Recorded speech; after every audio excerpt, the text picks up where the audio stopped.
Today I'm going to give you the top 10 ways to stay motivated while working from home, so stay tuned. Working from home during this pandemic can be awesome, but it can be hard to manage. It's easy to get distracted and lose motivation. You got all these delicious snacks and TV and Netflix, and all you want to do is get a blanket on you and start watching TV and munching on some Cheetos. The problem is that you'll lose productivity and get in trouble with your manager. Here are the top 10 ways to stay motivated while you're working from home. Number 1, wake up early. It's super tempting to want to wake up later than usual because you don't have to get up and commute.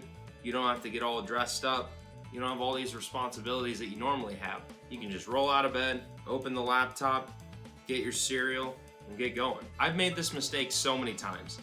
I've had to get up at 9 o'clock, which is actually pretty late, and I would roll out of bed and I would open the laptop and end up being either just on time or being late to meetings because I thought I could stay up a little later than I usually did. The way I fixed this problem is by setting my alarm earlier each day, and that way I was waking up earlier and I was getting used to waking up earlier slowly. Pretty soon, in a couple months, if you dial it back a couple minutes each day, you'll get 4 hours back. That is awesome. Plus, when you get up earlier, you're able to get your body all warmed up and your brain warmed up and ready to go, and it's a lot easier to get the hard stuff done earlier in the day. You'll be a lot more productive in the long run doing this. Number 2, put on pants. It sounds super silly, but when you just wear a t-shirt and you don't have any pants on, you're not going to work as effective as if you dressed up, and nobody's going to take you seriously. I'm not saying that you have to wear like a 3-piece suit or you have to wear a dress or a skirt, but all I'm saying is that you want to get up, you want to have that routine in place where you're at least putting on maybe some shorts and a polo shirt, and you're getting ready to go in a way that keeps you focused. Dressing up takes just enough work to keep you focused. If you do this, then you will be more productive and people will actually take you seriously when you're talking on webcam. Number 3, don't work in bed and create an office space. I've done this so many times. I get up, I take the computer from under my bed, I open it up, and I'm ready to go. It's all good, and then all of a sudden, you get to a problem that you can't solve. You don't want to walk into the kitchen to get water or to go to the bathroom because you're lazy. You haven't even gotten up from the place where you started. Then if you get into a conflict with a coworker, which I've done before, you end up keeping that stress in your bedroom or your living room or wherever you're working. So when you return there, even though you might think the situation's gone, it's still there, and it will be hard to diffuse it. Once you close your laptop, you can't just leave work now. Leaving work means taking 2 steps back to your couch. So you want to make sure that you create a little desk space, whether it's in the corner of your room like mine or somewhere where you can put your stuff and say, this is where I'm doing my work. And that way you'll stay focused, and if you get into a conflict, you can kind of leave work. You can walk away from it. Number 4, set goals. For the longest time, I would have these cycles where I would do nothing on some days and I would do more work than anybody could ever imagine in other days. And over time that balances out, but your stress and your exhaustion is always fluctuating, and so is your weight, your exercise patterns, and it doesn't really get you anywhere. It's all just kind of a lateral move because you might be going up, but then you go down again. This was because I wasn't setting goals. I wasn't creating a checklist that I had to do every day. A new checklist, not like the same checklist every day. If I do these 3 things, I'm going to be rich, or I'm going to be successful, or I'm going to have a good relationship with my spouse or whatever. You can't do that. Sure, you can start there. You can start with the 5 things you want to do for that particular day that will make you have a great day. And then you can add to that. That's what I've done. I go on reminders on iOS and I just put in a checklist every day. And even if it's the same stuff, right now I'm forcing myself to type the same stuff in. What it's making me do is remember what those things are, building habits. And in a month or so, I'm gonna have those habits ingrained where I don't have to write it down, and it's just like a ritual. Use goal setting and making checklists as a tool to accelerate your growth and your productivity. You'll be very surprised what happens when you actually start writing down the things you need to do. You won't forget them, you'll add to that list, but you'll notice that you'll be able to stay to it and you won't get overwhelmed. Number 5, set a schedule. It's super important to time box things that you're working on. If you're checking email and you end up checking your email for 30 to 45 minutes, when you could have just time boxed it to 15 minutes and came back to it later, you're wasting a lot of time. Same thing happens when you're watching a YouTube video. You watch a tutorial, and then you end up on a music video, and then you want to watch 3 more of those music videos. It becomes this real problem. To mitigate this, I would set alarms on your phone and say, I have 10 minutes to check email, and if it goes off, move on to the next thing. And you might be thinking at first, oh wow, I'm not finishing anything. Well, over time, you'll see that like your focus will be so much stronger in the task that you're currently working on. You'll start to work faster because you know that the time is working against you. And when you come back to those tasks, you'll have a lot more work done on those tasks, so you can just complete them a lot faster instead of trying to multitask or spend way too much time on something. Divide your tasks evenly with the time that you have, and you'll have a lot more productivity.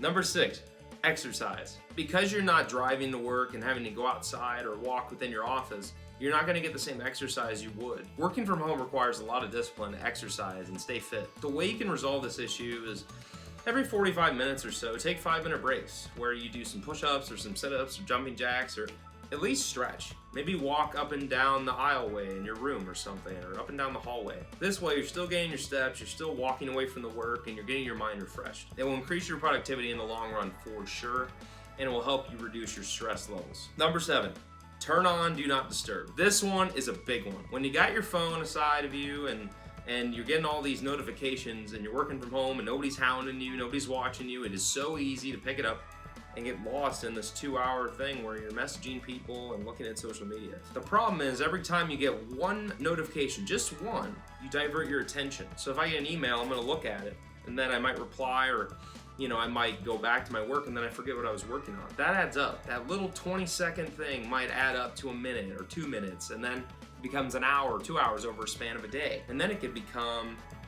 10 hours by the end of the week. So you're losing all your productivity with distractions. It's different for every person. However, if you turn your phone on Do Not Disturb or turn on airplane mode, same with your computer, and you try to keep other distractions at a minimum, maybe your music's lower and your TV's really low or just closed caption, you will be able to focus so much better. You will get things done a lot faster, and I'm telling you, it's a game changer. I've done this, and it's amazing what happens when you close that email inbox. You check it twice a day instead of every second when you get a notification, and you really just dial in. If somebody messages you, unless it's urgent, let it go. There's a lot of things that people think are urgent, and they're really not. And the best way to manage that is not to, context switch and be like a firefighter and try to fight every fire. Let that person figure it out and be patient and try to work on what you're working on.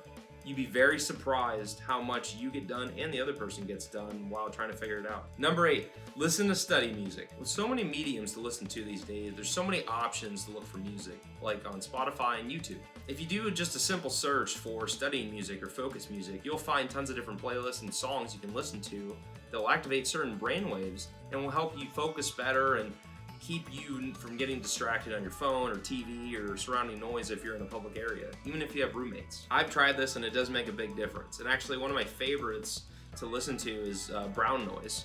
There's nothing exciting about it. It's literally just like a bunch of white noise, but if you turn it up, it's like everything's blocked out. It is amazing for getting away that noise that you don't need. You also get a lot more done. Number 9, don't multitask. This one is another big one. When your mom texts you to see if you got your toilet paper, and you're watching the TV and the news, and you're trying to write an email and check a spreadsheet and check your income report, all of a sudden, you're losing all this time, you're getting stressed out, and you're not really getting anything done. Multitasking is one of those things as humans that we think we can do because we can do maybe 2 things at the same time, like walking and chewing gum or something like that. But the reality is, when you're doing that, you're using a lot of different muscles with your mouth and your teeth and your processing line, your brain, just from chewing gum and walking, and like all the stuff that goes into walking. And because it's second nature, it doesn't seem like it. However, when you're watching TV, sending an email, doing all these things, it multiplies because it takes so many bodily functions and mental functions to write an email and interpret information. And then when you multiply that across different mediums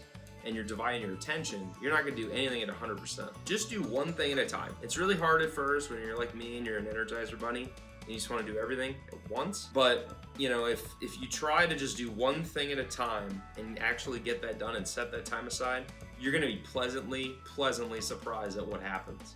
It's almost like magic. You start seeing that your stress goes way down, your anxiety disappears, and you start to actually relax and not be on edge all the time. It is amazing. I used to tutor and try to write ad copy and work on ads at the same time, and sometimes I even still fall into that trap. But what ends up happening is I'm not really helping the student and I'm not really helping myself. And I've also done that with trying to edit videos and talk to my friend on the phone. Can't understand a word of my friend and can't understand what's happening in the video I'm editing. It's a terrible idea. It's very tempting. I still fall in the trap, but if you work on your discipline, you will do that a lot less and get a lot more done. And number 10, earn rewards. If you want to build discipline, you got to have an incentive to get you there. It doesn't have to be this crazy incentive, like $1 million or something. Maybe you just allow yourself to have a cookie or respond to one of your friends or listen to a new song that came out. If you complete your work maybe an hour earlier or even 10 minutes earlier or 5 minutes, you should reward yourself constantly and increase the threshold. Maybe you have to complete your work with 4 hours left in the day, which is a big challenge. And even if you ask for more work, there will be nothing for you to do. If you get to that point and you're rewarding yourself and saying, maybe you can eat a whole chocolate cake if you do that, and you're challenging yourself, you're gonna grow so much. You're gonna learn how to optimize your time. You're gonna learn how to ask for work and get it done and optimize. And if you apply all the other tips I've talked about, it's gonna be a game changer. Like, you're gonna get so much done. And you're gonna have so much fun doing it, especially if you're eating chocolate. But don't eat too much of it. If you wanna learn how to make 6 to 7 figures working from home, just like I've outlined in this video, then click the link in the description. I'll outline it for you. And you can go to drewbusinessaccelerator.com to get the top 10 marketing podcasts that will help you increase your productivity and increase your marketing skills. I really hope you enjoyed this video, and I can't wait to hear about how productive you're going to be when you apply these tips. If you like working from home, say yes in the comments below. I'd love to hear what your experience is like. For now, peace out. Hey, thank you so much for watching my video. I really appreciate it. If you liked the content in this video and want to see more videos like this, please click the subscribe button. Make sure to click the little bell icon and turn on all notifications so when I come out with new content, you'll be notified.